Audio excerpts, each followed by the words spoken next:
Healing Conversations offers you a quantum leap. Season 8 is Quantum Conversations, tapping you into infinite potential, infinite possibilities, infinite mastery, and infinite love.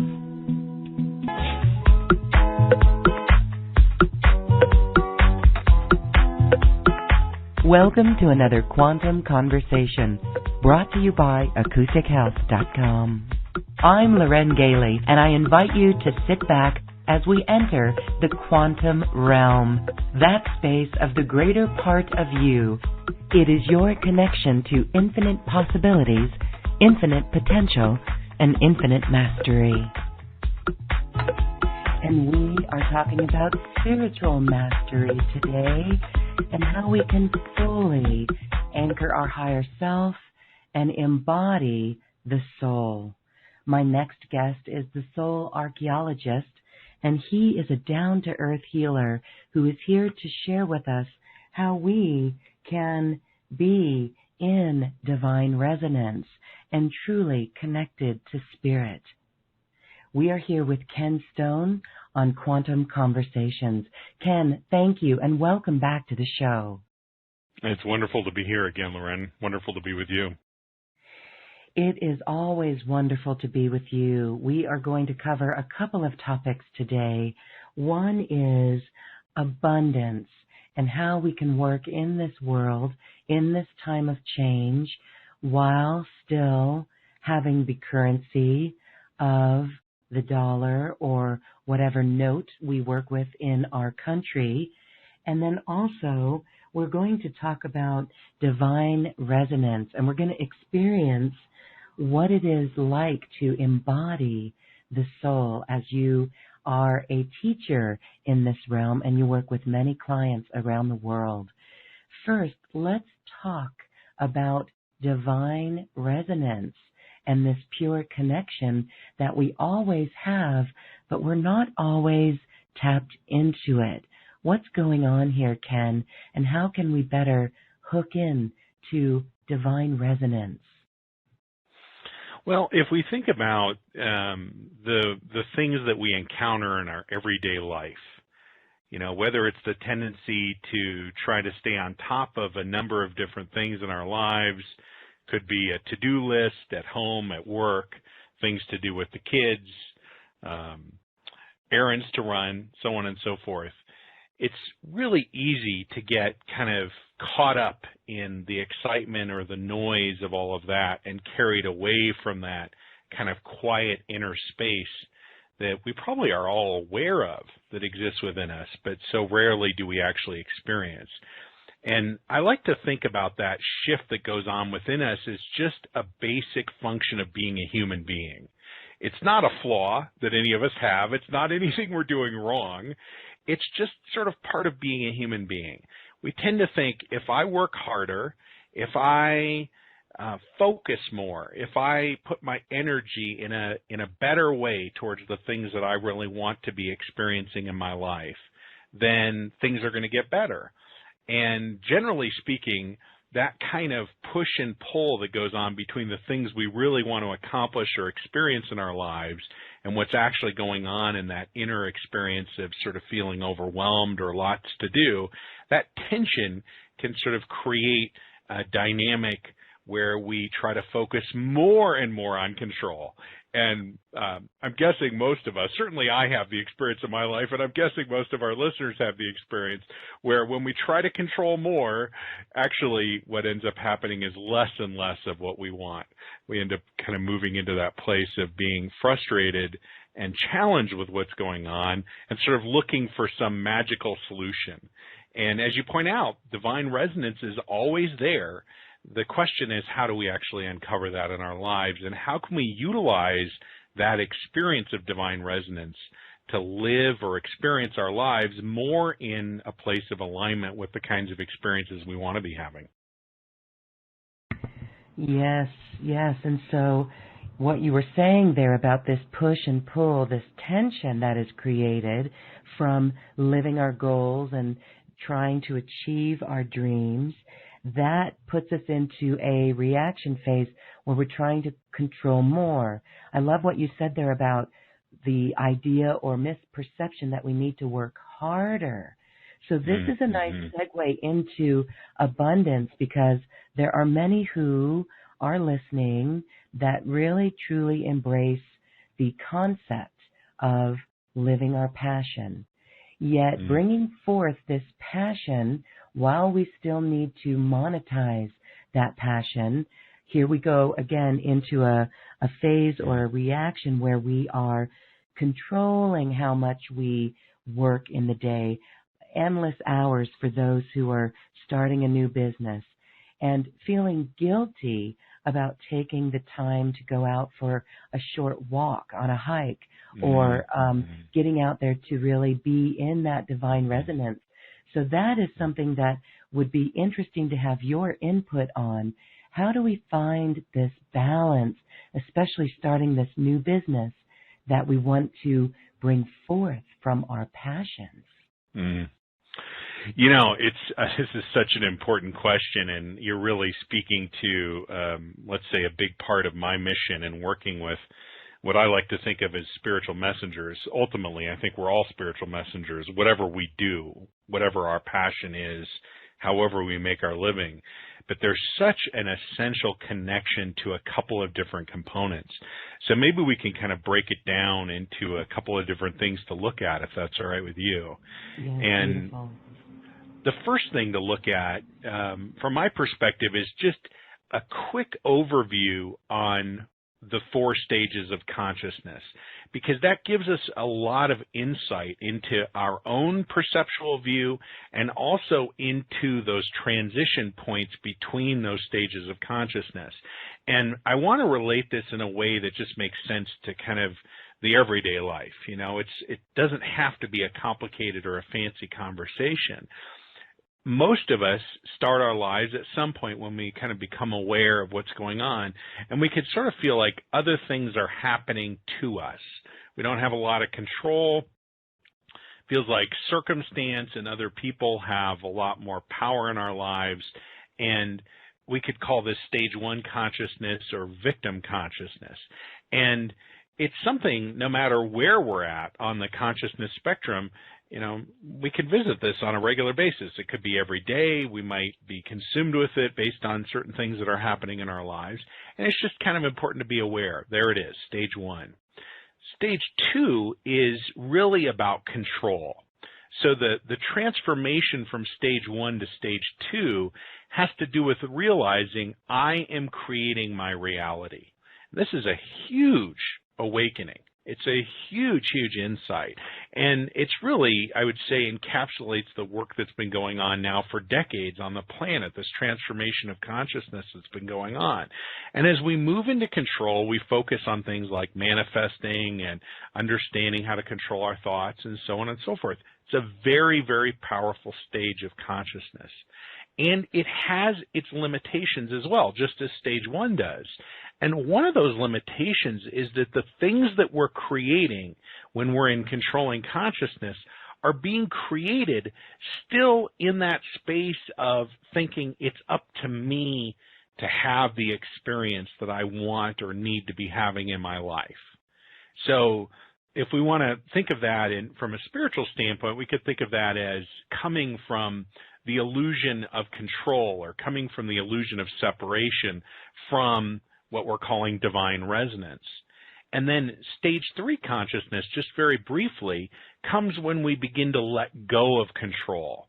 And the reason why we let go of control might be many different things. It might be, oh my gosh, I'm so frustrated, all these things are going on in my life. I'm trying to control my thoughts and hold intention, and still things aren't happening, you know, they're not unfolding the way I want them to. Or it might come from holding intention over and over again, or really having a focus on where we believe our lives are going. And then in moments of clarity, when we really let go, we realize there's something greater than even what I can imagine that's wanting to express through me. That's that glimpse into divine resonance. And when we move into that stage 3 consciousness, paradoxically, we discover a much broader experience of, let's say, divine resonance, divine power that flows through us, an experience of that in our lives.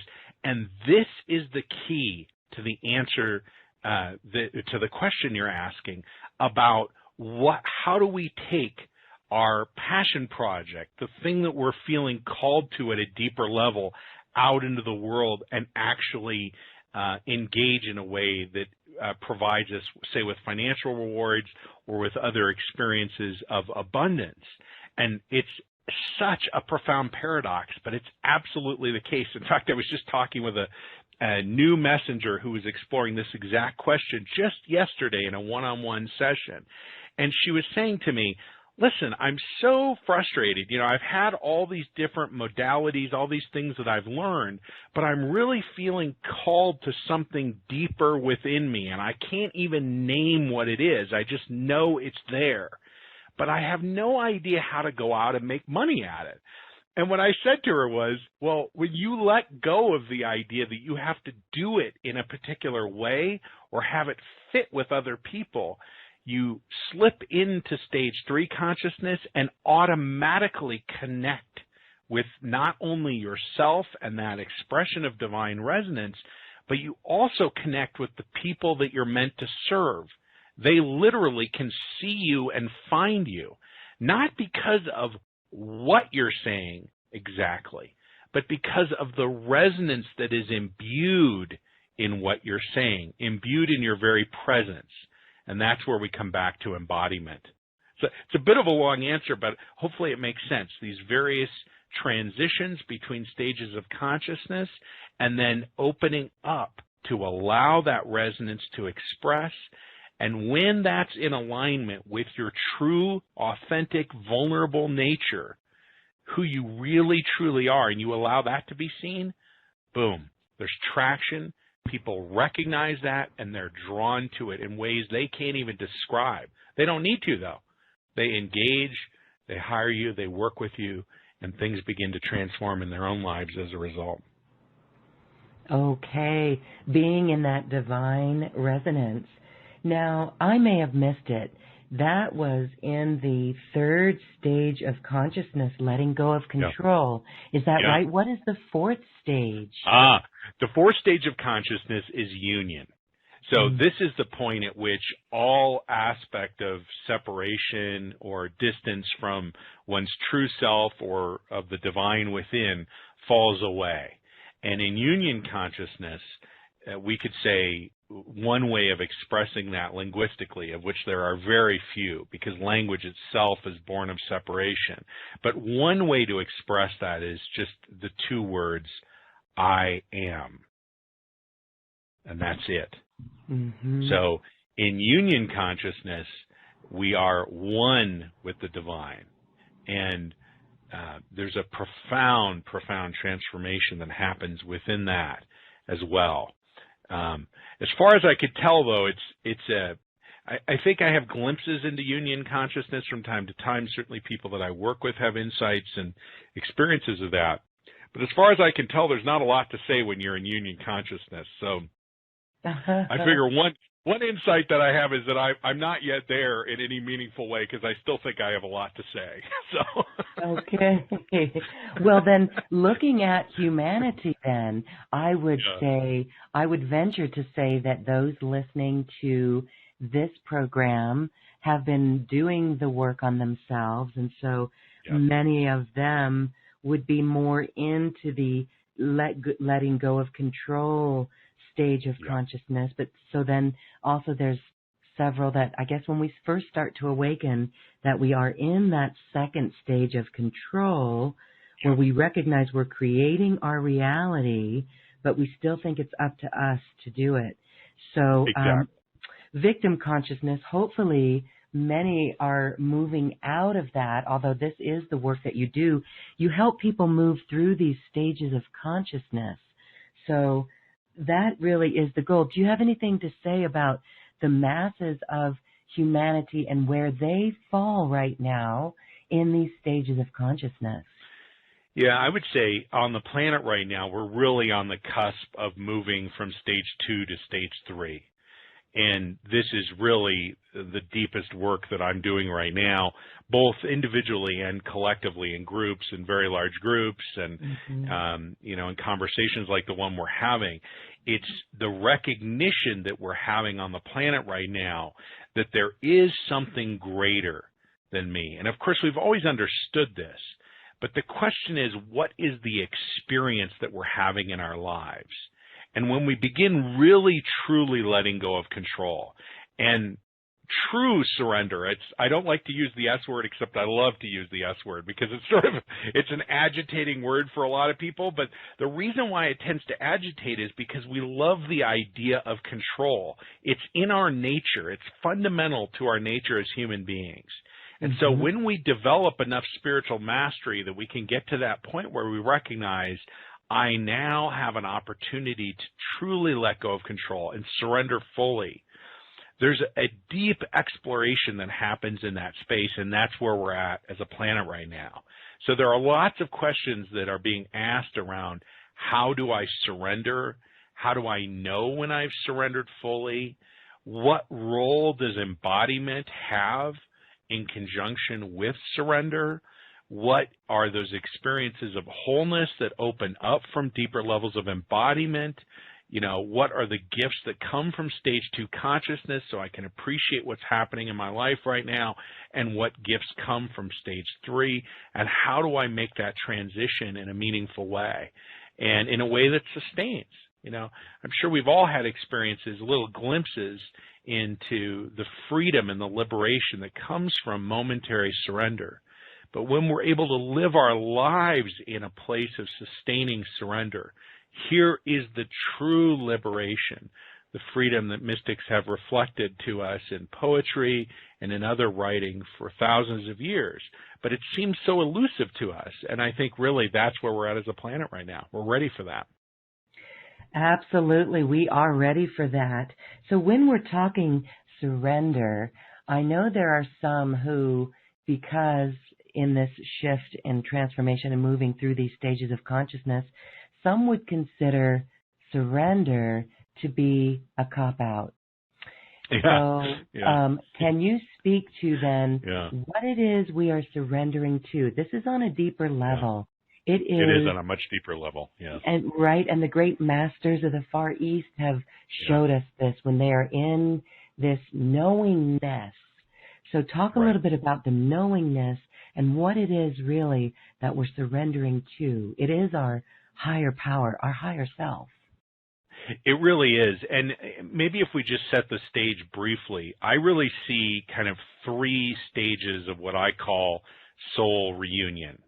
So when we come back into reunion or union with our souls, the first step of that process is embodiment of the soul. That is, bringing the soul fully into the body, or bringing the soul home in the body. People who have experiences of that reflect almost universally that they feel as though they're home and comfortable, peaceful, anxiety and stress-free, no depression. There are all sorts of things that just drift away when we embody our souls. So there's step 1. Step 2 is about a deeper experience of one's true nature.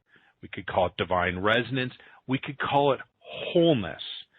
And I'm not talking intellectual experience. I'm talking visceral, meaning felt in the body.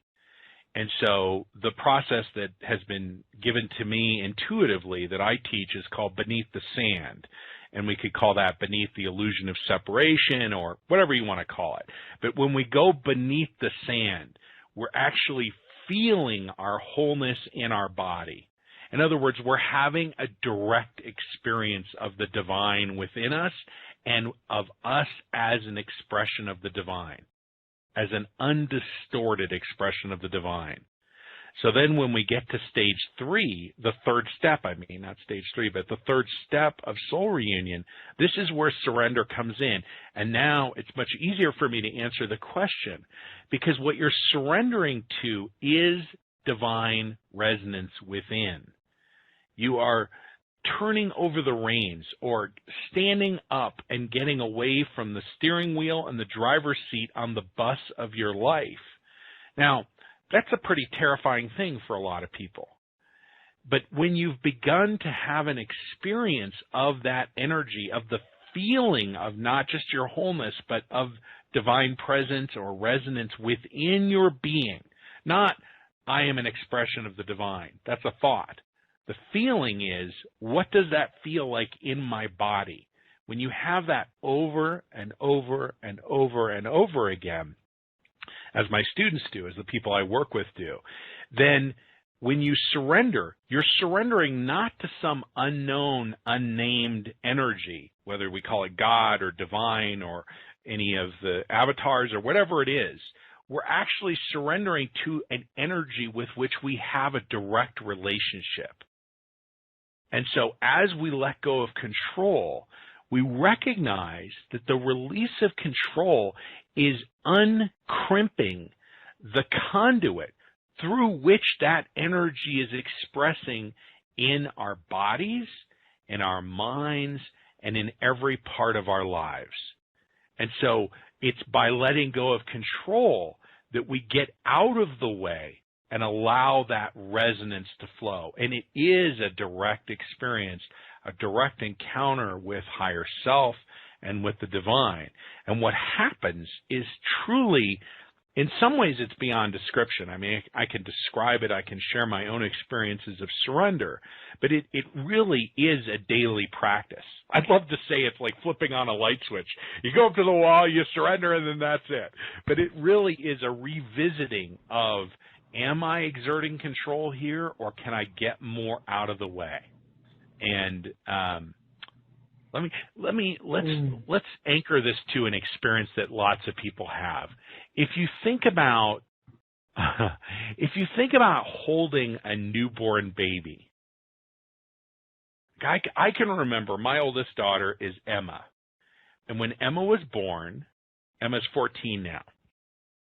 When Emma was born, I was just like any new father. I was worried, like, am I going to know what to do? Am I going to understand how to be a good dad? And how am I going to be able to take care of this newborn baby? Maybe these fears are just mine. Maybe other people can identify with this.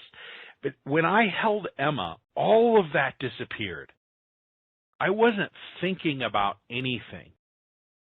I didn't even consciously surrender in that moment, but I became so present that everything else just melted away. I didn't have to do anything. I could just be as I held Emma. And that's, it's the smallest glimpse into what happens when we have those experiences, let's say, in a sustaining way.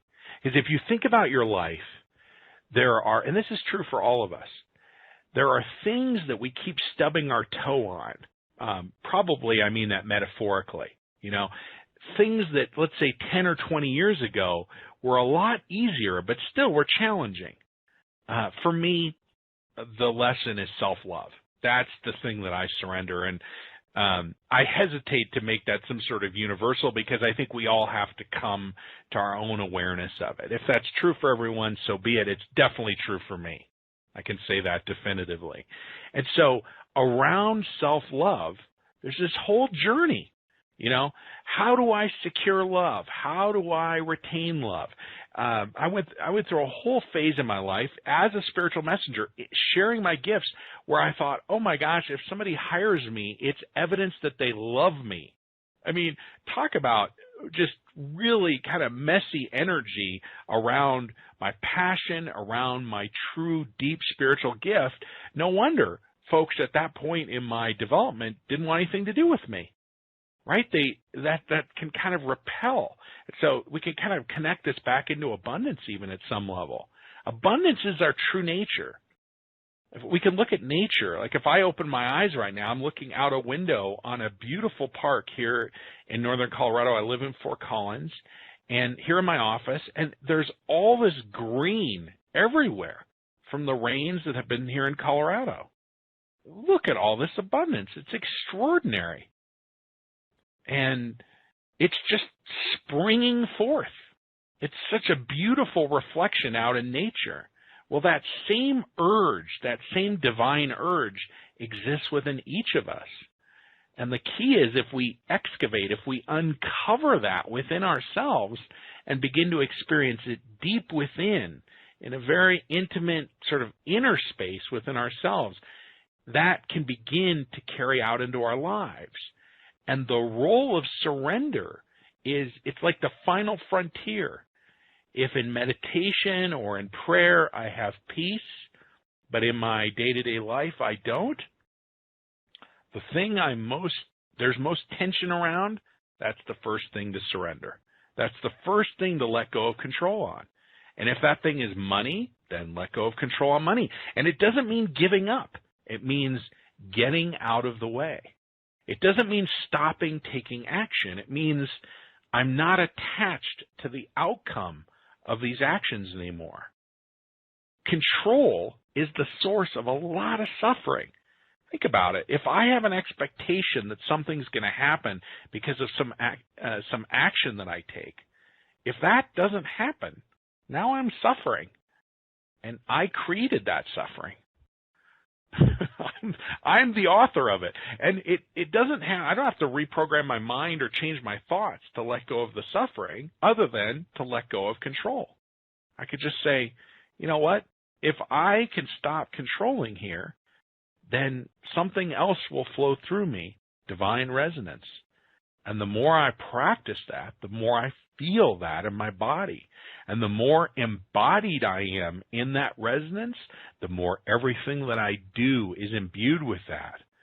And the more that happens, the more obvious it is, the areas of my life where I'm holding on to control, and the easier it is for me to know what to let go of control on. And as I let go of more and more control, more and more resonance flows through, because I'm getting out of the way. I'm unkinking. It's like a garden hose that's unkinked. Now the water can flow through. Now divine resonance and grace and so on and so forth can be expressed and experienced in my life. Thank you for explaining that in such a beautiful, eloquent way. It really is simple if we can truly understand that, as you said, it is the steps of our soul, reunion within ourself, the embodiment of soul. And then once we are in that and starting to feel this in our body, then we can surrender, getting out of the way. I love it. You said control releases the crimps in the conduit. So we are going to take some questions from our listeners today. I love that. But before we get there, can you lead us on an experience of parts of this steps to the soul reunion, really experiencing the feeling of soul embodiment, and then really understanding and comprehending what that truly means to get out of our own way and surrender? I'd love to. It's bringing tears up for me, because we're so close to, I think, what my divine purpose is, what God put me here to do. And the gifts that I've been given relate directly to these things that you're suggesting that we experience, and I'd love to do that. And the beauty is that we have sovereignty. So we have control over our own experience. And so as we move through this experience together, just notice, to everyone who's listening and participating, just notice when you feel that sort of urge, oops, this might be kind of sneaking away from me here. I need to grab this. Notice the choice to let go of control is yours. I can bring this big, beautiful gift that I've been given, and believe me, I'm really clear. It has been given to me. I've done nothing to deserve this gift. I think we are all given profound spiritual gifts. That gift can support the embodiment experience and the experience of wholeness. Surrender is a choice we all make for ourselves. And this process makes it so clear, those opportunities. So I'd love to do this, Lauren. I'd love to do this. And I just want to, is there something else coming up for you to give voice to here as we get started? Let's see. Valerie from Grand Haven is mentioning some things about synchronicities. So maybe we can talk about that after as well. But beautiful. Now, yeah, that sounds perfect. Mm-hmm. Yeah, good. My mouth was buzzing, and anytime that happens, that's how the divine says to me, she's got something to say, and it could be you, it could be, the group, whatever it is. I just wanted to check in with you. So, well, that's a fine example of paying attention to yourself when you can understand that when your mouth buzzes. Take a moment. What do you experience when you say it buzzes? Oh, it's tingly. So here's another thing. This is a really fun thing we could talk about. So I like to call the body the intuitive guidance system. Okay? And obviously we all have bodies. So we all have intuitive guidance systems.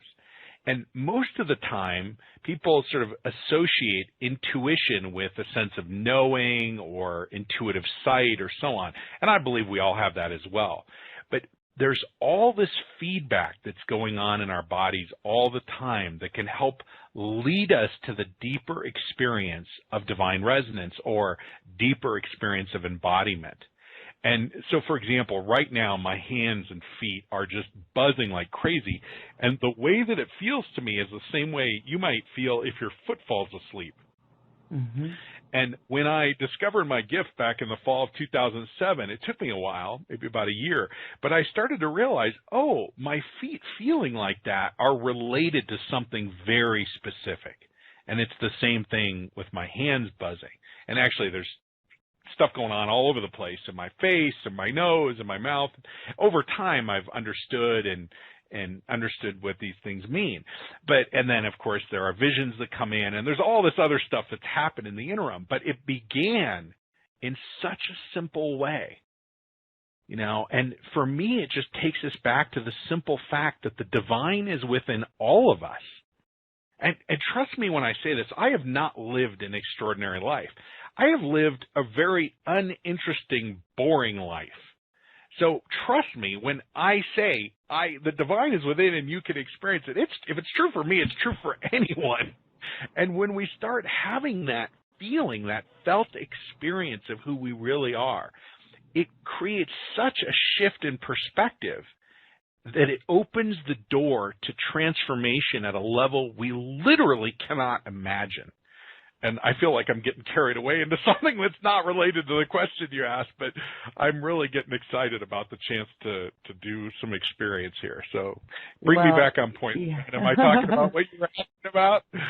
Thank you for sharing, because you are so down to earth with all of this. And I want to direct our listeners to our first conversation that we did with you. It's in our archives, and that explains more about your spiritual awakening and how you discovered these gifts. So we do appreciate you sharing that, because it just validates it for the rest of us to be patient with ourselves, to listen to our intuition, and to just learn to feel more of this. So, we are ready then to experience beautiful. embodiment. Beautiful. So if anyone is driving right now, I'm just going to ask you to pull off on the side of the road, because we're going to go in deep here. And you might think, it's no big deal, and then all of a sudden you're going to wonder what happened. And it's not because I'm pulling the strings of the universe or messing with you. It's because we're all just going to open up to this within us. And so my request is, for your own safety, for the safety of others, but most importantly, that you can honor and fully experience who you are. Just set everything else aside. Close your eyes. If you can breathe in and out through your nostrils easily, that's beautiful, with your palms to the sky. You can be sitting, feet on the ground or not. God doesn't really care. God's in us all the time. It doesn't much matter. There are things we can do, but just be comfortable. Let's just start with that. Be comfortable. And then let's go ahead and begin. And as we begin, I'll see if I can't stay with the words enough to open the experience. But I really invite you, when the words begin to fade, and I suspect they will for many, perhaps for everyone, let go of the words, because the words are not important. The process is not important. What's important is the experience of who you are. And if the words help you in stepping towards that experience, and then the experience begins to open up because of a process, it's just like an arrow pointing at something way deep down inside of you, like a treasure, but it's already there. So as you approach the treasure, you might feel yourself relaxing at a deeper and deeper level. It might even feel like you're about to go to sleep. Just let yourself go. Let yourself be in that experience. And for embodiment, we're going to start at the top of the head, at the crown, and we're going to move down through the entirety of your body, almost like the plunger in a syringe. The plunger in this case is your soul, occupying every cubic millimeter of your physical body, not just your center line, not just those energetic reference points. We could call them chakras or energy centers, or doesn't matter. You can let all the details go as we move down, and it's already happening actually. We're already moving lower. As we move lower, you might even feel like gravity is being turned up, like everything's getting a little heavier. That's one of the things that happens when our souls come in even more. And you might be thinking, well, the soul is infinite. How does that come into my body, which is finite? This is the mystery. You don't have to understand it to experience it. Allow the mystery to unfold within you. The mystery of divine resonance.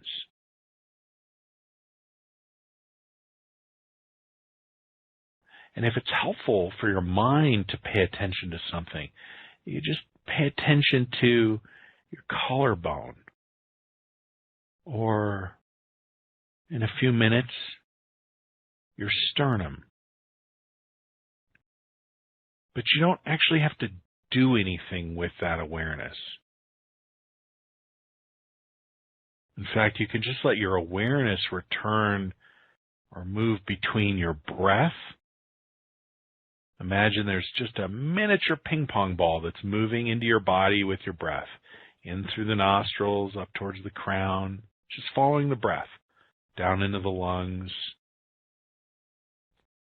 In the lungs, the breath is moving through that membrane of the lungs into the blood in your body, and then circulating throughout the body, supporting each cell in the body.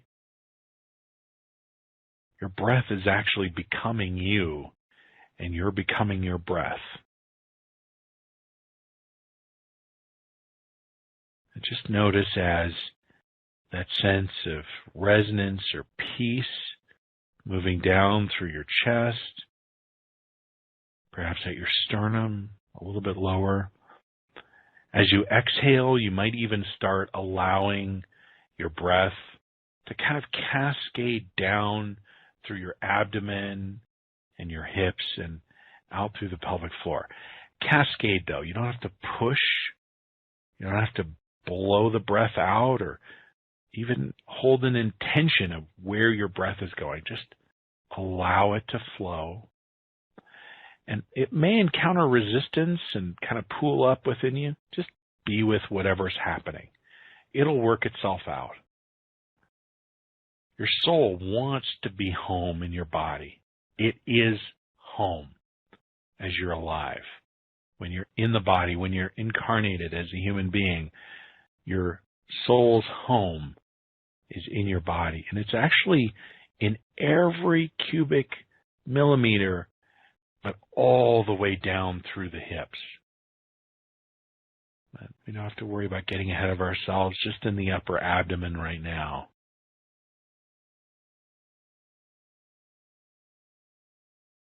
And you'll notice as your soul moves lower, it might stir up some things. If it does, just allow yourself to feel whatever's stirring up. There's a very natural process of transmutation that goes on as the soul enlivens traumas, dissonance that's held in the body from trauma or stress earlier in your life, or perhaps prior lifetimes, if that's not a record scratch for you. And as it encounters it, the soul, of course, is the vessel or the vehicle through which you encounter and experience the divine within your being. It's the essential animating presence or force in your body and therefore in the world.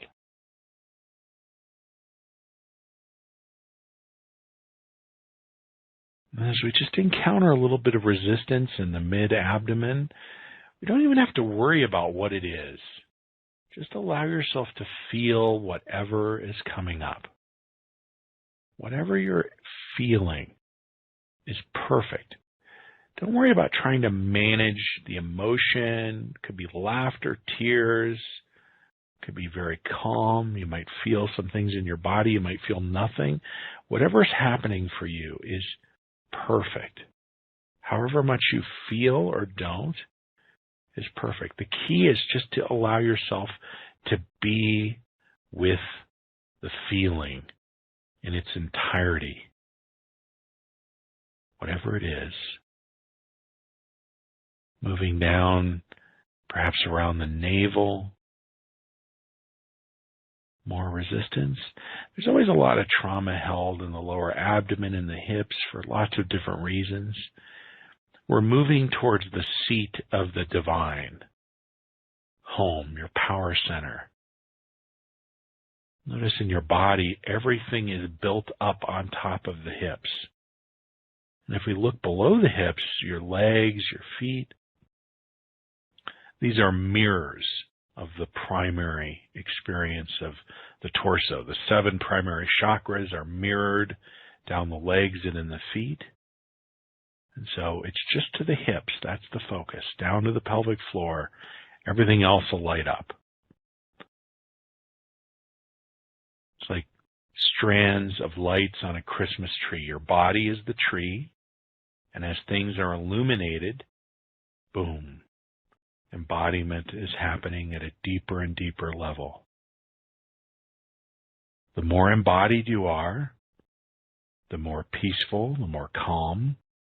Overall, even as trauma may be enlivened and transmuted, overall, more calm, more peaceful. Intuitively, you may notice things coming up more and more. There's a huge link between the 2nd chakra and the 6th, which is traditionally understood to be the intuitive center. As you embody more, you become aware not just of your intuitive guidance system of the entirety of the body, but other levels of awareness. It's there. Even if it hasn't erupted into your conscious awareness yet, it's okay.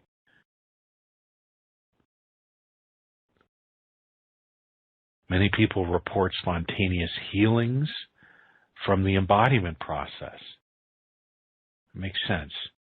The divine presence is within, and you're experiencing it.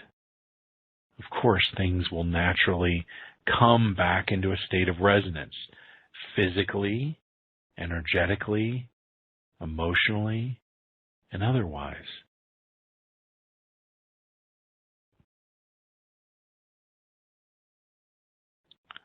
A few more things to come in all the way, and we'll actually continue with the transmission here, and we'll even be able to open up and have a discussion or do individual facilitation or respond to questions.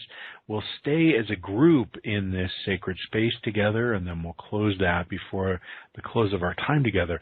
But we're actually able to have this experience unfold and communicate about it as it's happening.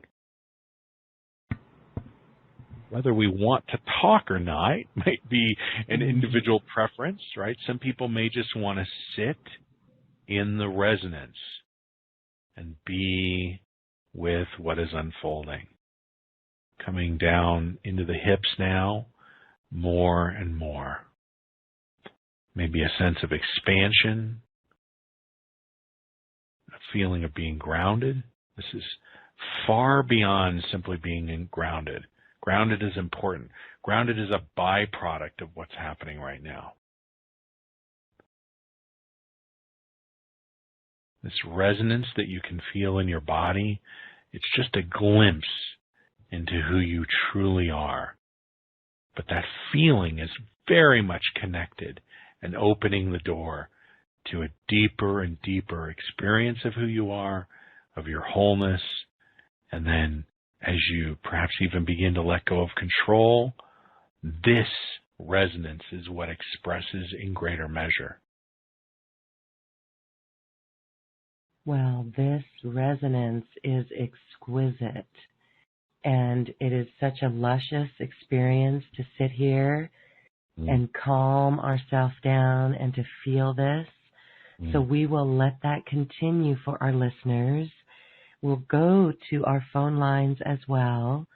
I love how you said that, Ken. Allow the mystery to unfold within you.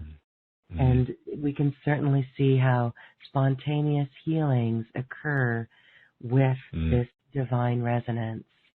So speaking of divine resonance, we had a question come in earlier about synchronicities and how one is feeling connected.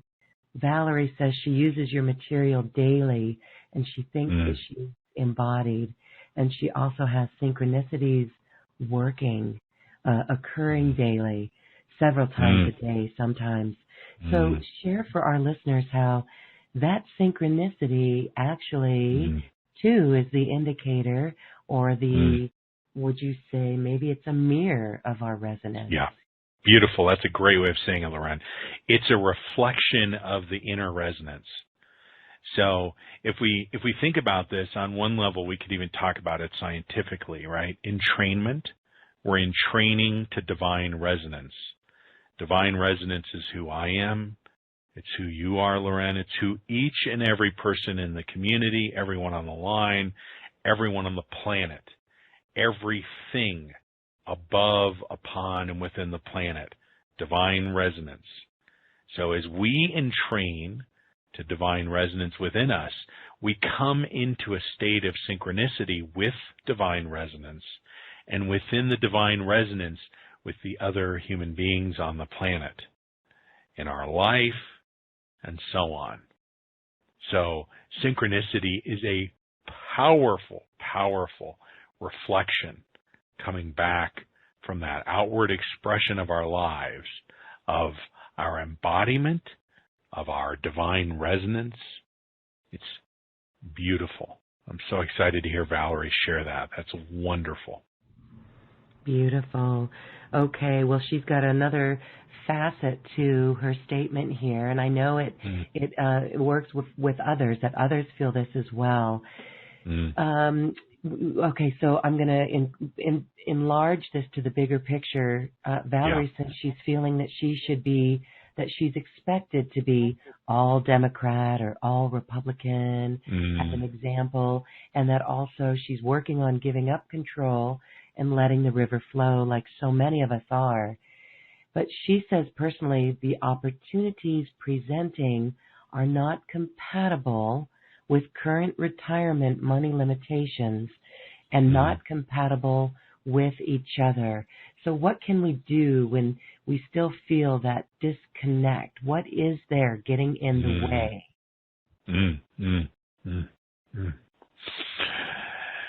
So, you know, we've got our politics. That's one thing. So they're almost two separate questions here. You know, in the United States, it is becoming quite divisive. It is, yeah. Maintaining a state to create synchronicities in this. Okay, so let's look at what happens when we come into tension, whether it's at home with our partner or in the world when we encounter a friend. Maybe it's something to do politically. Maybe it is some other experience of polarity, okay? So we feel drawn into that polarity, right? The key here is in the embodied state, we're in a state of deep, deep resonance. And this too is a continuum, right? So just like we could say there's a continuum of wholeness, right? On one end of the spectrum, perhaps is somebody who feels fundamentally broken and fractured, right? And unlovable and so on and so forth. And I mean, I felt that way in my life. It's not like that's a stretch for anyone, I would imagine. And on the other hand, on the other end of the spectrum, maybe we have people who have walked the planet who are the complete expression of divine resonance, right? At one, they're in stage 4 consciousness. And then there's everything in between. So when we're in an embodied state, in our own wholeness, there's a deep sense of connection with all that is, right? And it's so, and this does not actually reduce the, let me see if I can, there's so much going on in this transmission right now. I'm sure everyone could actually feel it. There's a lot happening underneath the words. And I understand the words are important too, so I'll get my act together there. But I'm definitely feeling tremendous resonance flowing underneath the words, and I just invite everyone to be in that resonance, because the answers are coming in for you within you. So my interpretation of what's coming out of that is two things happen. There's a deepening of compassion, right? But there's also something else that's a bit curious that happens. And we could call it, because I think this will get our attention, we could call it intolerance. Not in the sense of the divisiveness that we're experiencing in the United States of intolerance right now, but in another sense, we become intolerant of dissonance in our lives. So, for example, if we have a friendship with somebody who is struggling with, let's say, the deeper, more embodied, more resonant expression of you, right? Then the opportunity is to speak your truth and to honor your truth. Sometimes we come to a place as spiritual beings, we want to be super compassionate, we think, to be compassionate, to truly be deeply spiritual, to be enlightened, let's say, or fully integrated, would be to accept any condition happening in my life. But I don't believe that's actually the case. So sometimes it means speaking one's truth and simply saying, you know what, I really, really want to have experiences in my life with people with whom I'm in deep resonance with. And I'm going to open up and surrender that those people with whom I don't feel resonance, either we find ourselves drifting out of each other's lives, or that person comes into a deeper state of resonance. And if I'm reading into Valerie's question, maybe she said this, maybe I'm picking up on it, but it seems there's a deeper question here. Maybe this relates to an intimate partnership, right? It might be a spousal relationship, because there was a comment about not having the resources in retirement or whatever to really be able to release. In this case, coming to a deeper exploration, not just of one's embodiment, not just of one's wholeness, but also of one's relationship with the embodied divine feminine and the embodied divine masculine within, which we all have, men and women, all of us have both within us. This opens up a profound bit of inner work that can be reflected back in the mirror in ways that we can't even imagine. And when we surrender enough to speak our truth, then we release from attachment. The truth becomes clean and clear, and it can be the knife that cuts out the dissonance and the noise in our lives and in our relationships in ways that we can't imagine could happen, but perhaps are very much afraid of if we were to speak our truth in our most intimate relationships or with our closest friends. In other words, here too is the final frontier of surrender.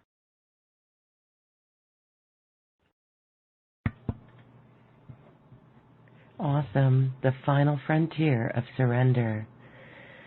Let's go to our phone line now while we're still receiving this transmission. And it's Randy in New York. Hello, Randy.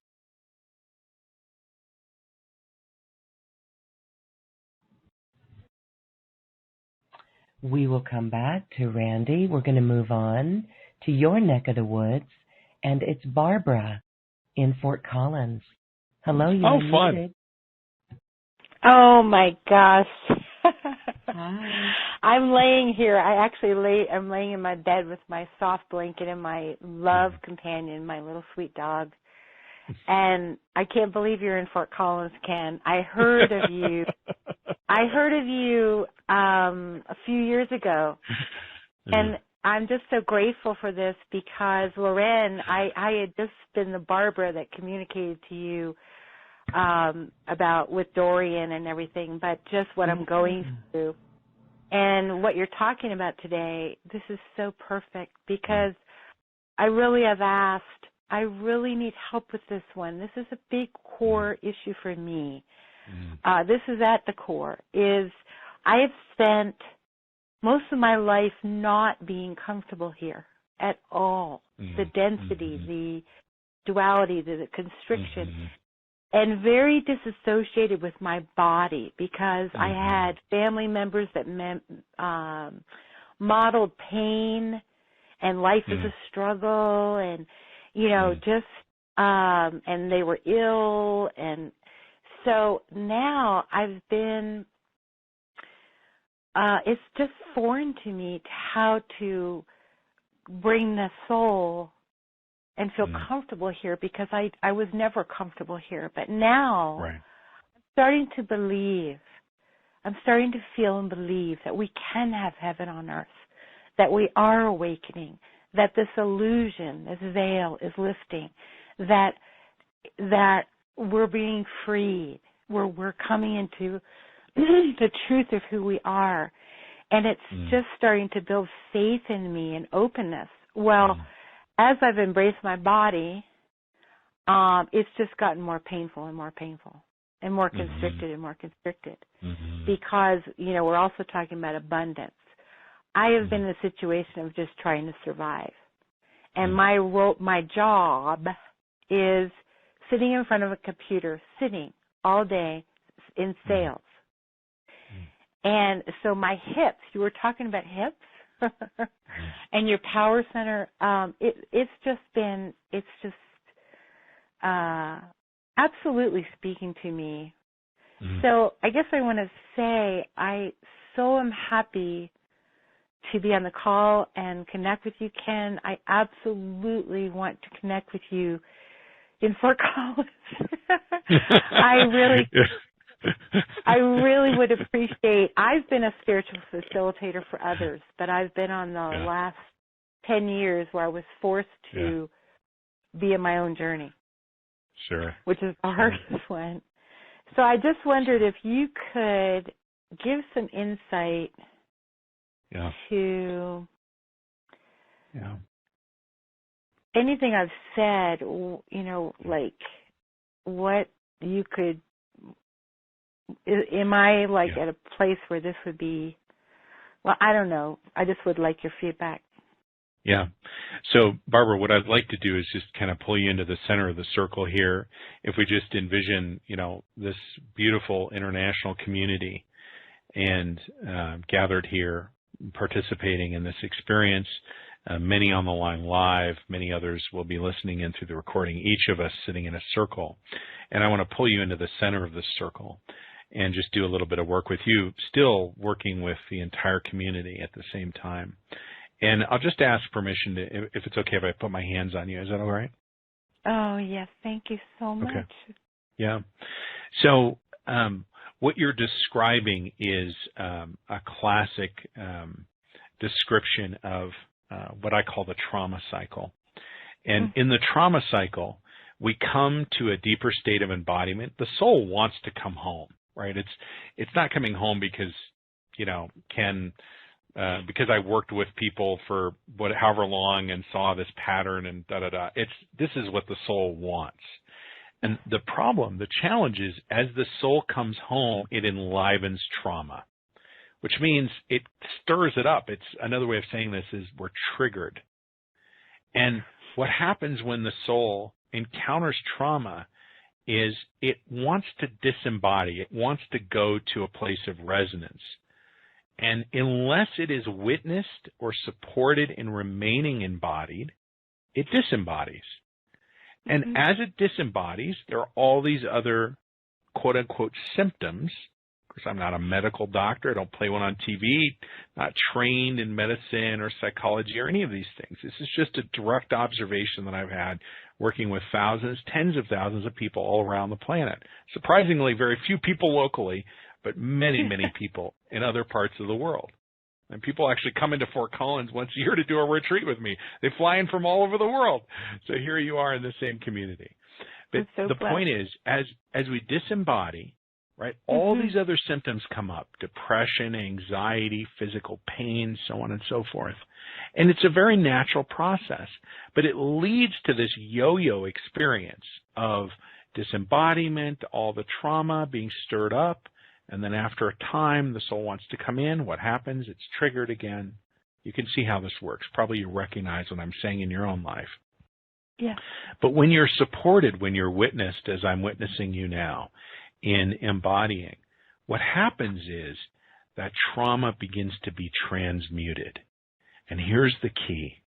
When you allow yourself to feel the trauma, and I mean feel it, do not try to control it at all. I can hear and feel the emotion coming up. And by the way, everyone in the circle, stay with yourself, okay?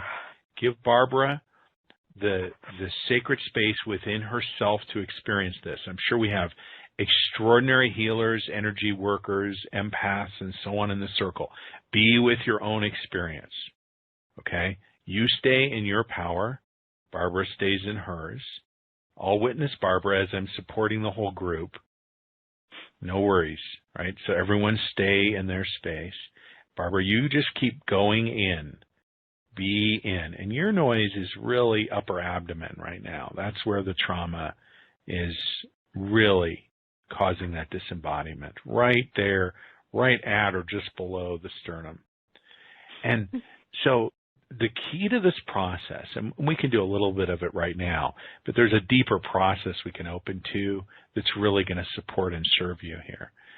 But as you open to those feelings, just allow yourself to experience them.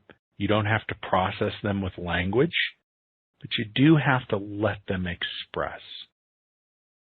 The more you let them express, the more they are transmuted. Think of it this way, because this is literally what's happening. Divine light is shining on the trauma by your embodied soul. And as it shines, in its presence, it is burning up the trauma. It is transmuting, the same way that a log to fire is burned up and transmuted. You see this, there's reference to this in the Bible in every sacred script ever, right? The Holy Spirit or the divine presence or the presence of Source or the nameless one within, it's referenced as a fire, right? Mystical poets talk about this. It's because it is a truth. It is a basic fact. The fire of transmutation is the presence of your embodied soul. Can you feel your center of gravity moving lower? I'm actually moving my hands over your abdomen. You may actually feel that presence as a warmth or something else if you'd like to give voice to it, but you can stay in silence here. We'll be able to do this for another couple moments. And then even as I return you back to the larger circle, that process will continue to unfold within you. Anything to give voice to or share at this time? Yes. I just am so thankful because for you to give me understanding of what's going on, because it's like I felt I felt like I've been dying. Right. I felt like I feel it's, I don't want to analyze it too much, and there would be things of that the more I get in my body, the more I feel past life trauma and of course, and suffering and suffering. Yeah. And yeah. And yeah. I go ahead. No. What I wanted to say is that's because it's true. That's actually happening. But the key, and this is essential for you to hear and for everyone who's listening, what's happening is as the trauma comes up, when you maintain an embodied state, it is transmuted for once and all. Like that's it. Okay? And so as this trauma comes up, it can bring up physical discomfort, emotional, spiritual, on and on. And so at some point we reach the tipping point where instead of the trauma cycle, we're in the cycle of resonance. A deeper state of embodiment opens up, a deeper state of embodiment, greater presence, greater divine resonance. The resonance expands not only within the body, but emotionally, energetically, spiritually, and then it begins to ooze out and marinate into every aspect of our being, our lives, the outward expression, the mirror, as Lauren said so powerfully earlier. Is this making sense? Yes, and it's making sense. I thought that home was not here. I wanted to leave. Right. So this is a misconception that many people have. Many people feel this way. So are you, I guess in closing, so you're giving me hope. Are you saying that I have yearned for my awakening and claiming who I am? Yeah. You're saying that this pain is not that I'm dying, or that I need to get out of here. This pain is that I'm awakening here? Yes. Yes, not only are you awakening, but you're coming home in the body. See, the body, the incarnation, is such an exquisite gift. And this is one of the things that we can talk about this more, but in this Introduction to Spiritual Mastery program, I talk about this, the gift of separation. Most people see the illusion of separation as some sort of curse. It is, in fact, the source of all of our suffering and pain. That's quite true. And it is a gift, because when we transmute, I don't want to use the word transcend, because transcendence is about moving beyond. We could say when we descend into our hips, when we descend into the mess, the apparent noise, the trauma, it is transmuted, we are set free, and we open up to the deepest spiritual experiences that are available to us. If we leave the body, we can't have those experiences. Why? There's no separation. Separation is the gift that creates the opportunity for these experiences. So it's a long answer. Forgive me for that, Barbara.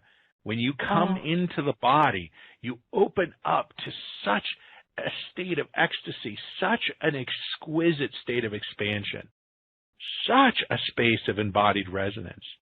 It's quite literally beyond our ability to imagine or even intellectually comprehend, yet we can experience it directly within our being. Not just you, Barbara, all of us on the planet. All of us. Doesn't matter what's happened to you. Doesn't matter what you've been through.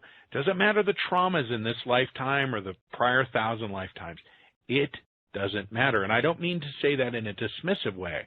I mean, this process transmutes all of that you may be home, that you may be experiencing, feeling your wholeness, feeling your divine resonance, that you may open more fully to those gifts that have been given uniquely to you, that you may be returned to the path of you as a messenger in the world if you feel called to that.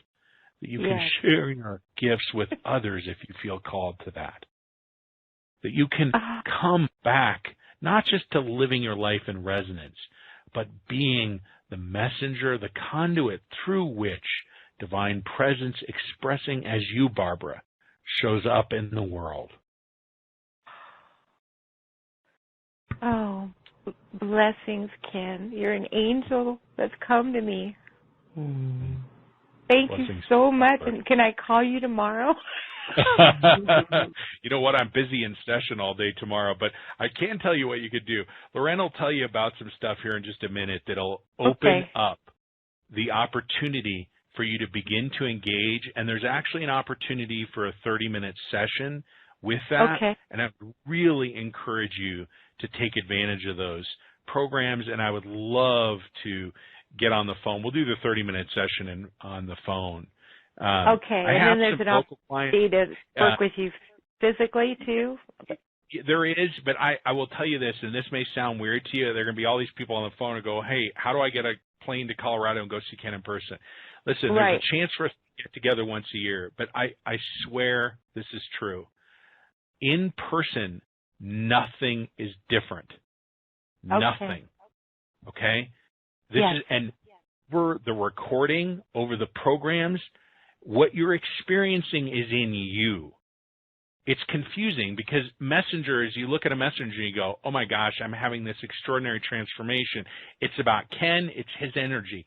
I promise you, it is not me and my energy. All that I am doing is witnessing you. I see you, and I am fully present with you. In that, you open up to your experience of yourself. Oh, thank you. Does this make sense? Yes. Beautiful. Barbara, thank you. Thank you so much. Blessings to you, and just so grateful to you, Ken, and thank you, Lauren. Oh, yes. Thank you, Lauren. Amen to that.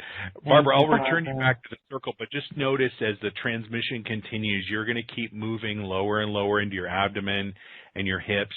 And as you maintain that, as you sustain that presence, the noise will be transmuted.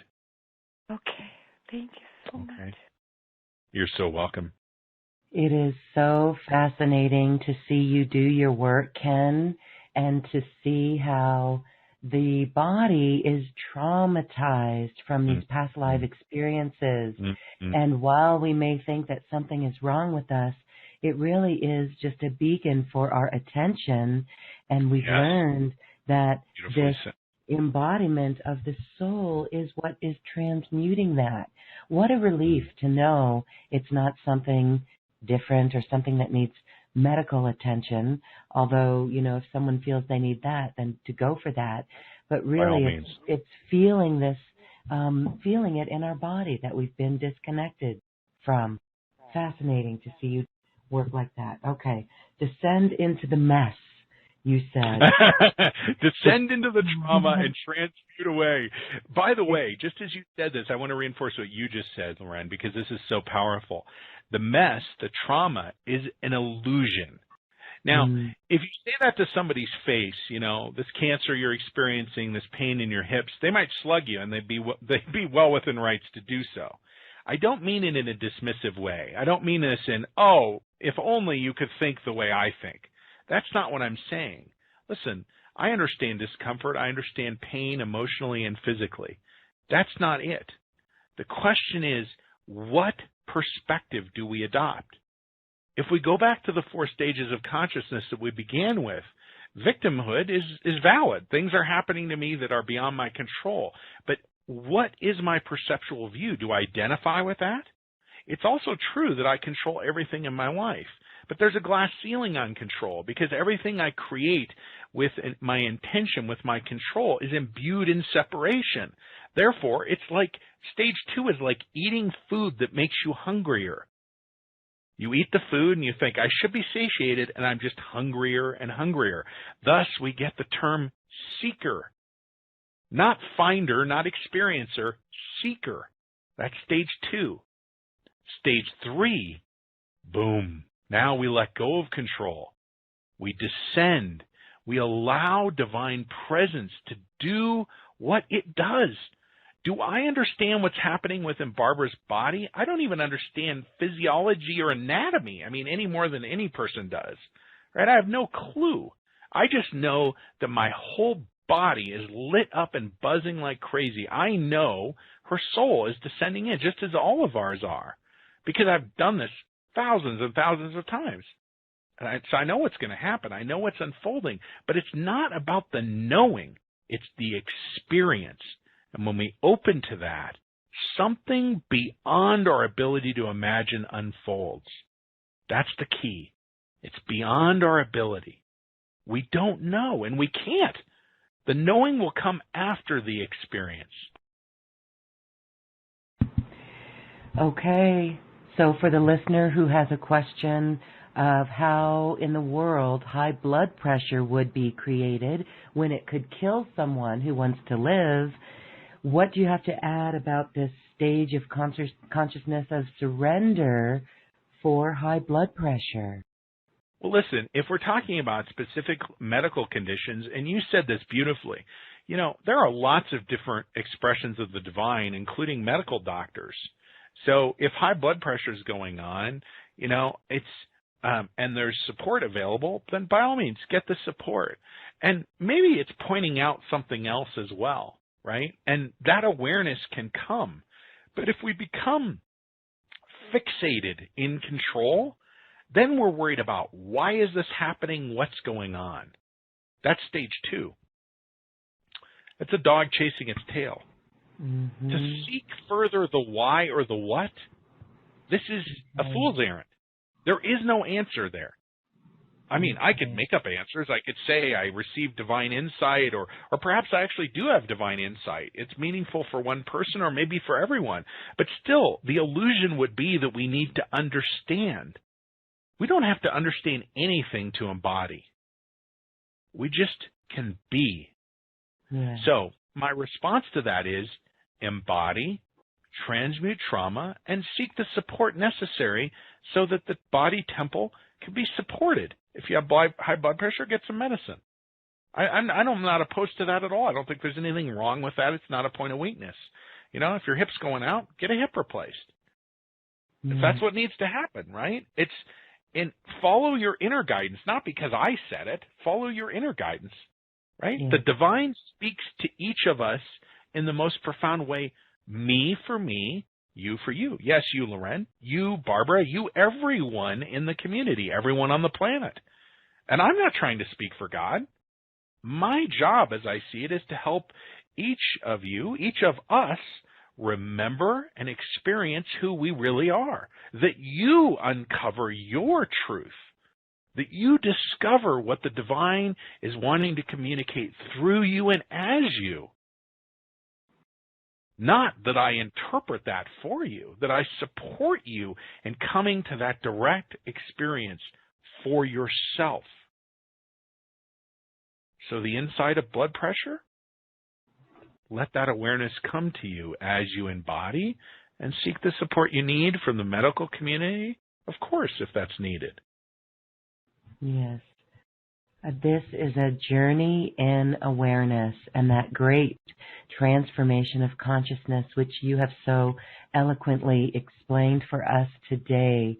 Before we get to one last caller, I want to give you a quick moment to talk about the beautiful special offer. You have new programs that are coming out, plus that personal session that you spoke of.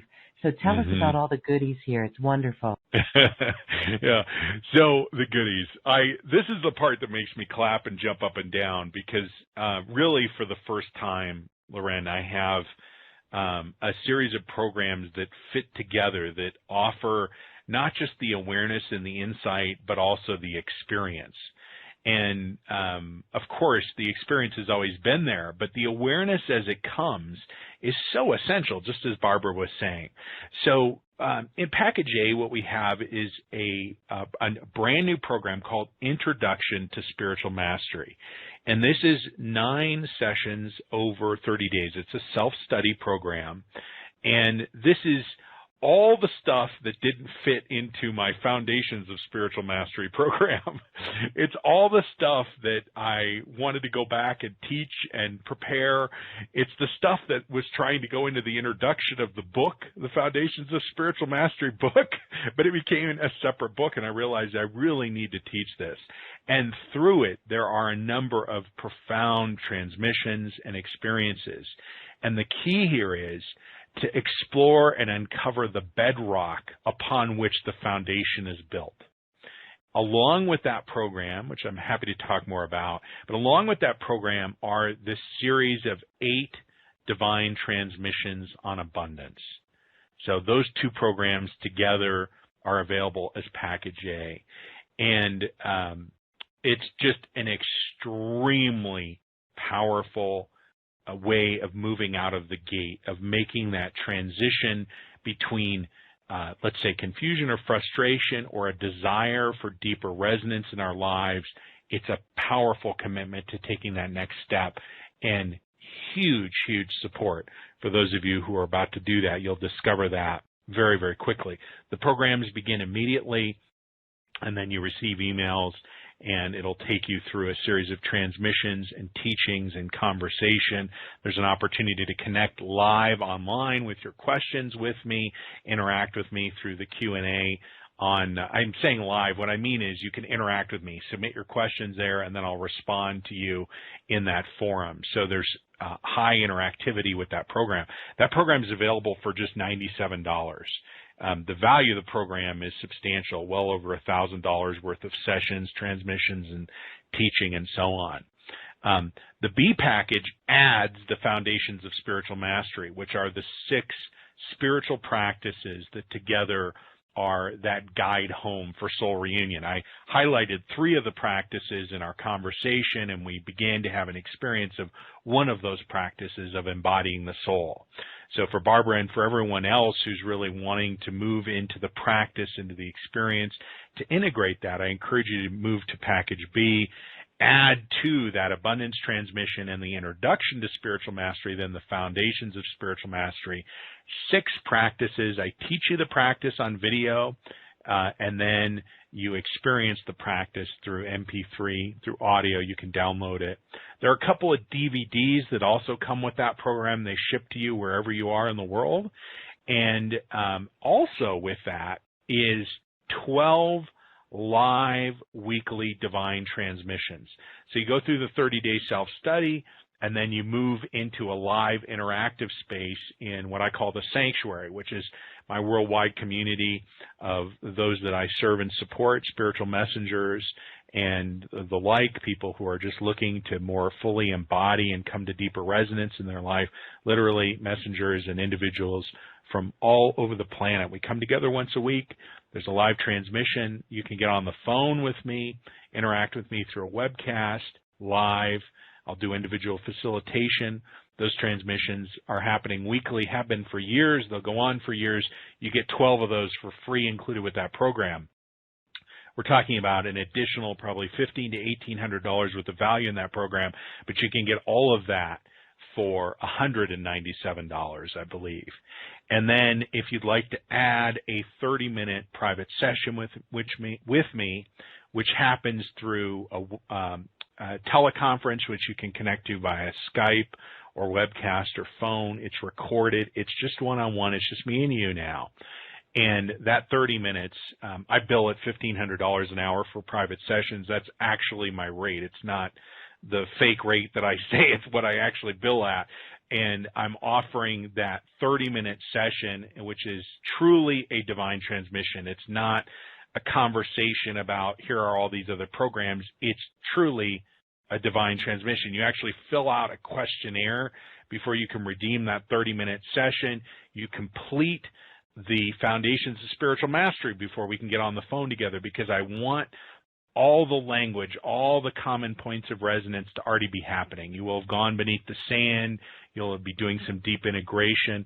Then we get on the phone for 30 minutes and do some deep and powerful work together. And the kind of transformation that happens in that one-on-one session is truly extraordinary.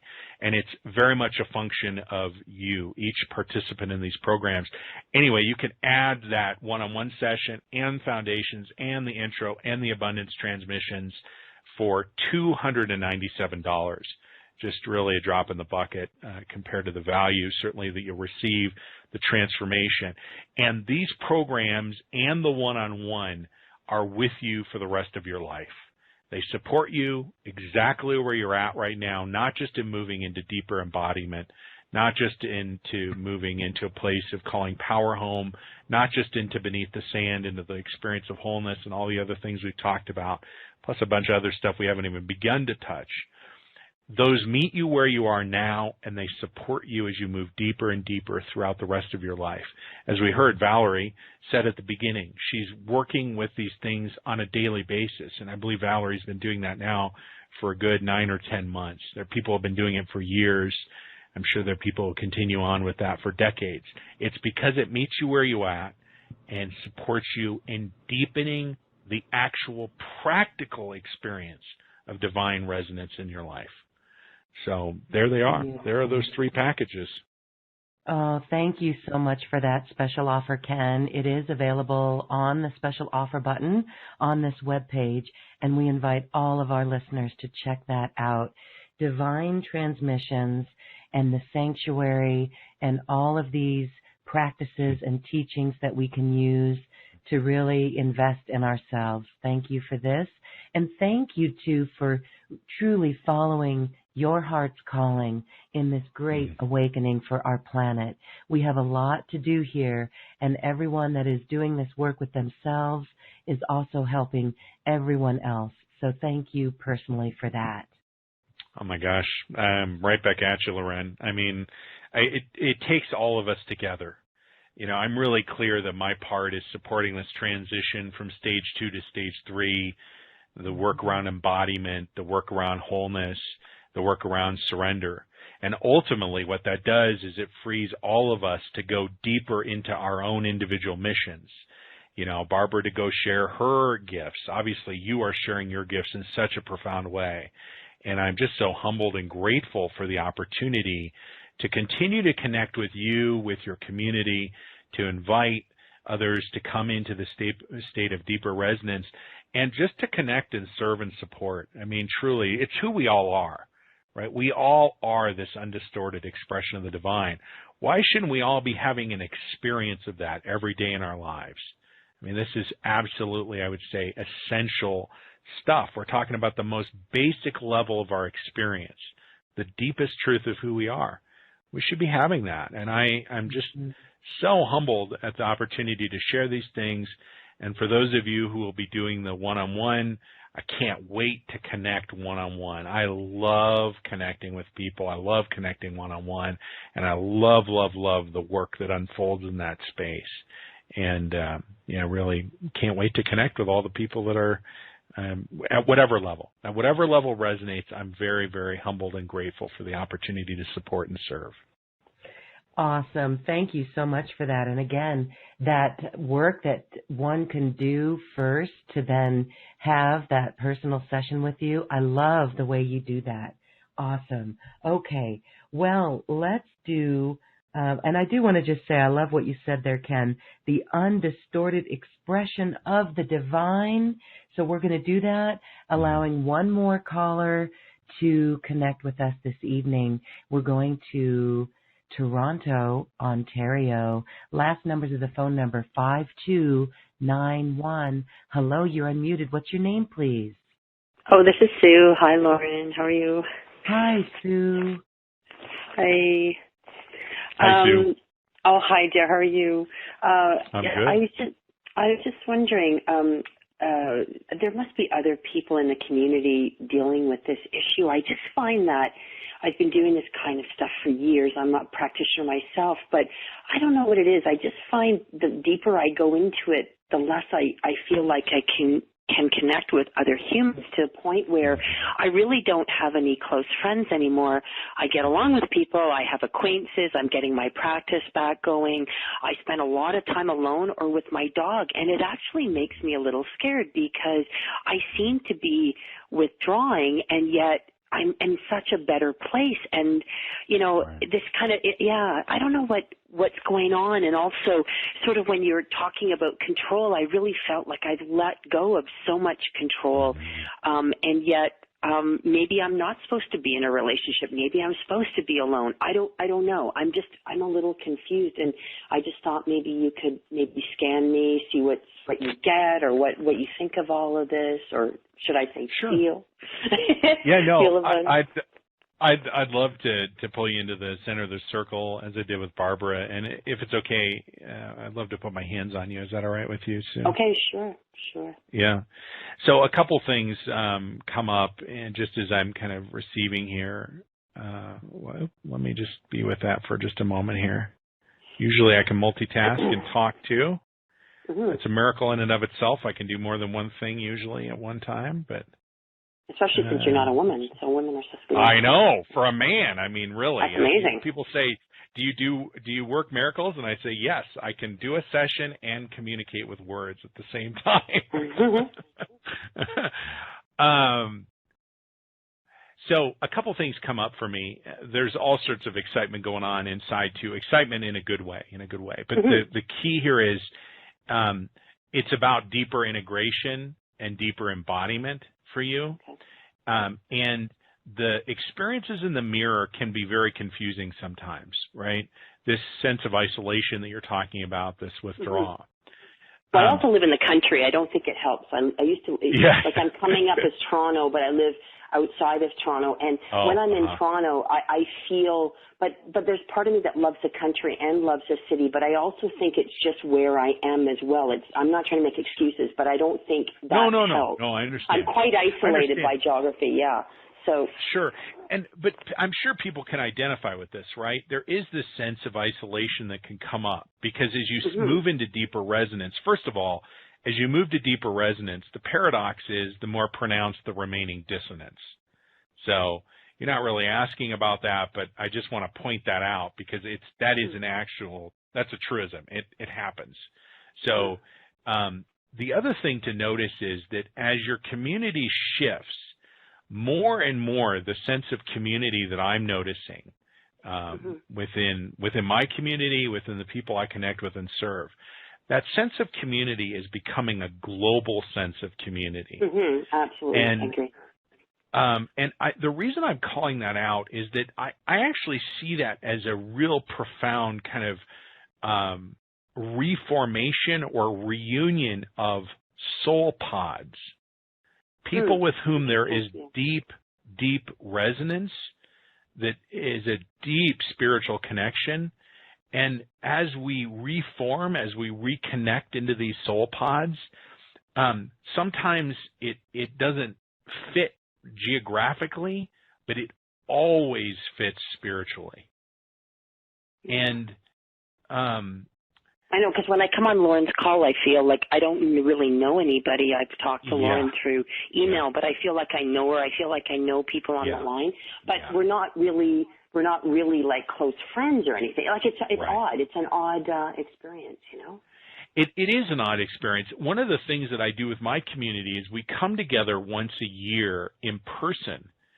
And we have an opportunity to kind of deepen relationship with self and also with one another and extend those relationships into friendships, because now we've sat down, we broke bread, we looked in each other's eyes, etc. So that may be an interesting thing to look at, but I actually don't see any of the things that are going on with you as an artifact of some dissonance, but rather as a reflection of you moving into resonance. And I would just encourage you, as you feel called, as you feel drawn, to connect with people on that level. Certainly this community, Lauren's community, is extraordinary. Lauren is amazing. I mean, you can feel that. Absolutely. Everyone in the community feels that. So you feel that connection. And as you feel called to connect in a deeper way within this community or perhaps within other communities, I would really encourage you just to pay close attention to that. And you may notice sometimes your mind will say, ooh, this sounds really exciting, but your body will say no.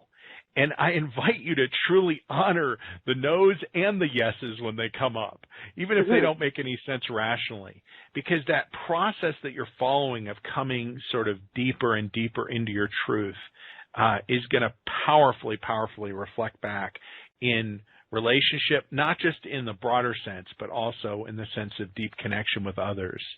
There are a lot of people who are right now looking for that soulmate, for that partner, and it feels like there's kind of a reorganization going on the planet right now, where we all have an opportunity and an invitation to step in at a deeper level to be the more complete and authentic expression of who we really are.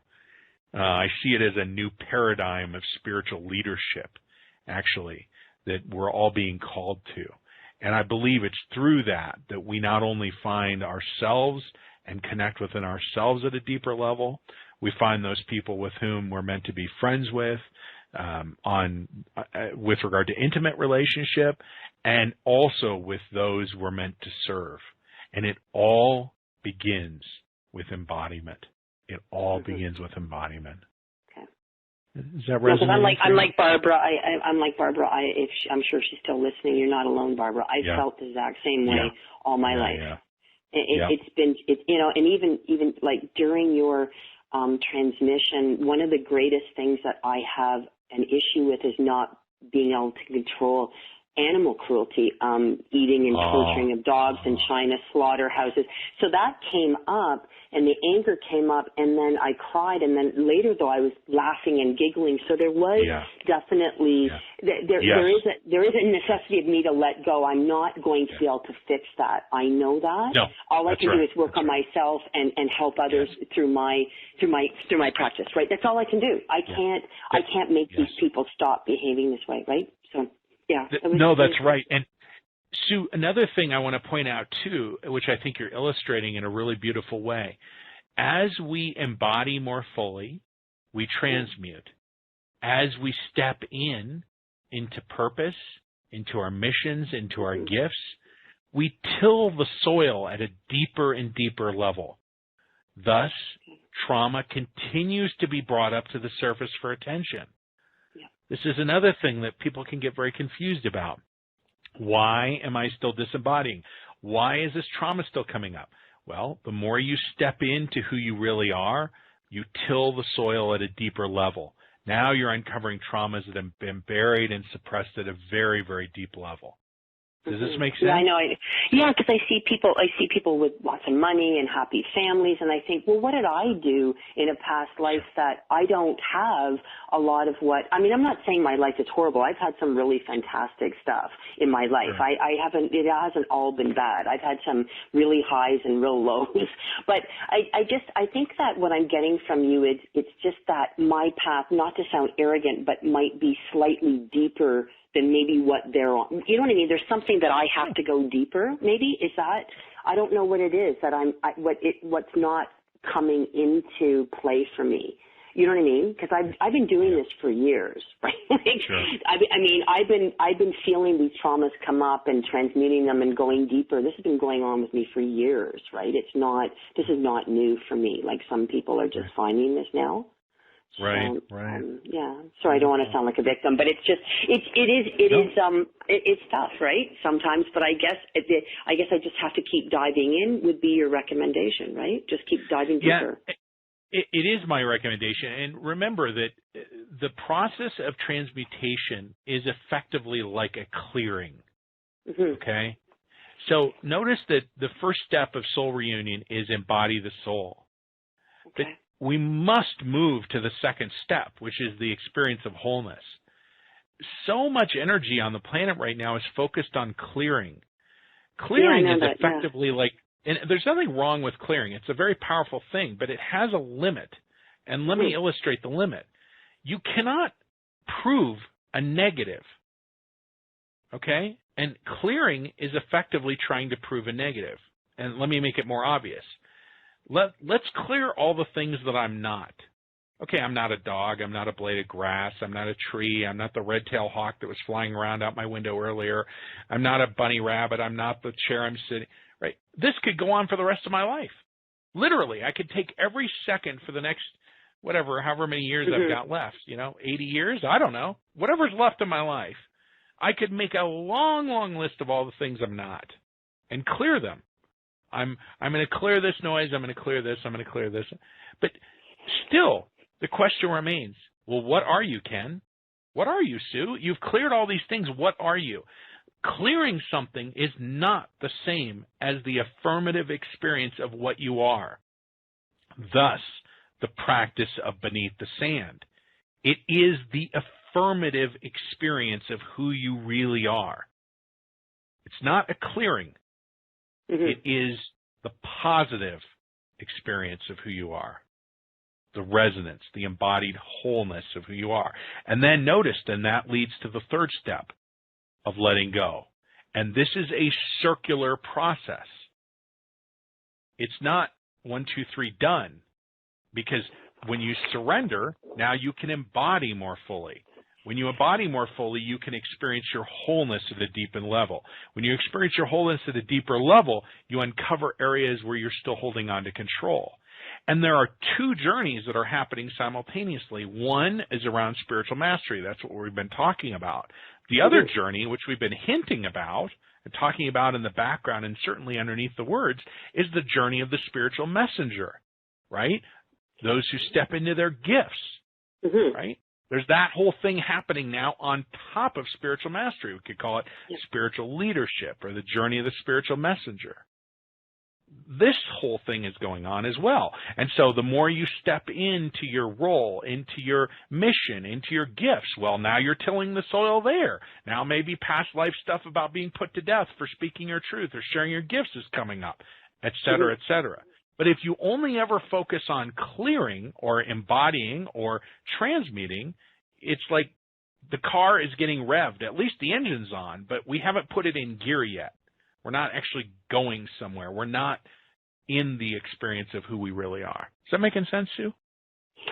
Yeah, it's just that I've had international success in the arts, but I'm also a practitioner, and there's been this battle in me, and this has been going on for years, because I do believe we have to try to focus as much as possible. You can't be jumping all over the map, but I love them both, right? And I can't truly figure out what really is the greatest gift for me to put forth.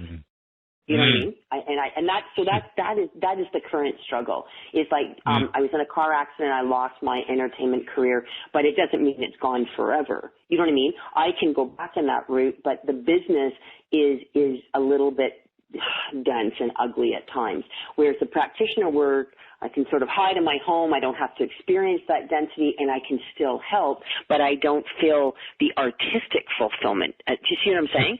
So I've got these two sides that I'm trying to mold them. I'm trying to figure out how I can mold them together, or maybe I can't. Maybe I just have to do them both and do the best I can. I don't know. But this is the current issue for me. Really. Here's my invitation to you. Do package C and let's share some time together.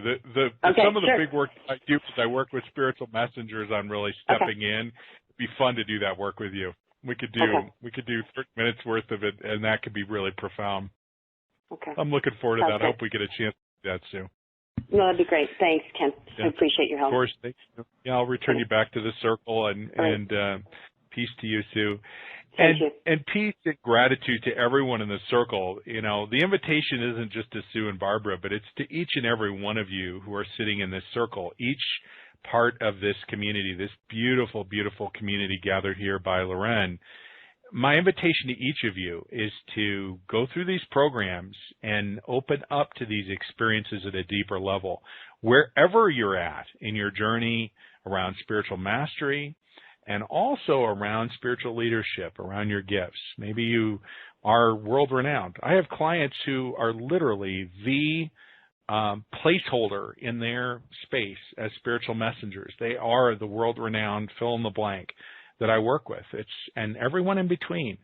So this work is available to support you in going deeper and deeper into yourself, into your experience of the divine, that experience be liberated for you, for yourself, and then be naturally, as a result of that, shared with others. And then in some cases, people are formally called to share it with others through their gifts. I love all phases of that work. It's so profound to me. And so I invite all of you who feel called to that 30-minute session. You can get it for a song, and this is the place to do it, right here on this program. Take advantage of this offer. Go through these trainings, take these next steps, and you'll get an email once you've completed the Foundations of Spiritual Mastery, and the email will say, all you have to do is just fill out this questionnaire. My assistant, Heather, takes that questionnaire, helps her understand where you are, time zones and all of that. She'll email you right away and offer some times that are available on my calendar. We'll get it scheduled. We'll get on the phone. And there's quite a journey between here and there with these programs. and then we get to do some one-on-one work together. I really welcome that opportunity and invite you to that if you feel called to it. Beautiful. That is available on your special offer button on this webpage. And this is the down-to-earth teachings and wisdom of Ken Stone. I love what you said there. New paradigm for spiritual leadership. And so we are calling all hearts to step forward and embody this divinity that's already there. I can already see the new world that is created when more and more people truly do this. So calling all leaders, we have 7 billion and counting people to wake up on this planet. I just want to go over the last, I want to go over those 4 stages of consciousness for our listeners today. Please. I love it. It's the first one was victim consciousness. The second one was, well, I have down here control, but you called it something else.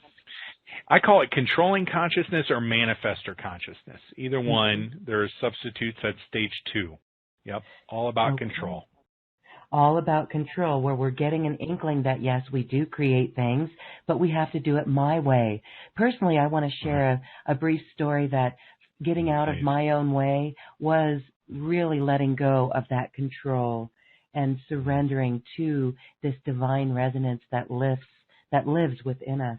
And that is the 3rd stage of consciousness, this let go of control, where you said it gives you the glimpse of divine resonance. And so then what we are all reaching for is this union consciousness. The words I am, we are, where we are one with the divine. Ken Stone, thank you for embodying your soul and for being the great way shower in such a down-to-earth way for so many people. I really look forward to collaborating with you again. And as we say goodbye, I leave you a moment to share some brief words. Beautiful. Well, Lauren, first thing I want to say is I'm so grateful to you, to your team, to your community for this opportunity. It's just so humbling. It's such a privilege to sit in deep, deep resonance with you, just with you, and then with your entire community. It's really exquisite. And I guess the next thing I want to do is just bring the transmission to a close formally. The transmission is contained in the recording, and so for those of you who would like to go deeper with it, certainly I invite you to listen to the replay. But I also want to invite you to take those next steps to the introduction, to the abundance transmission, to the foundations program, and ultimately into that 30-minute session. But even beyond that, I just am so grateful, Lauren, for your presence, for the presence of each and every person in your community gathered here in this circle, for the privilege and the opportunity to sit in divine transmission and divine resonance with each and every one of you. I'm just so humbled to be able to make my living in this way, to do the thing that I've been called to do. And that process of letting things go, it really is that point of liberation. And so I invite and I challenge all of us to turn inward, to come into stage 3 consciousness, to come to conduit consciousness, to truly recognize and experience ourselves as the conduit through which the divine embodies and expresses, not just through you, but as you, as your personality, as your physical being on the planet. And with that, I say thank you once again, and peace to you, Lauren.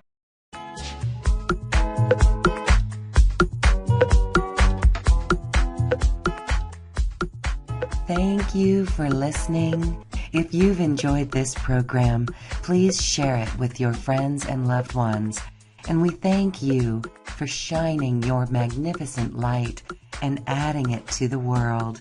This is when we love ourselves like no one else can. We leave you now with music from the universe. Music literally created by the universe as musical notes were assigned to mathematical equations. The result is this beautiful music available at acoustichealth.com. Namaste.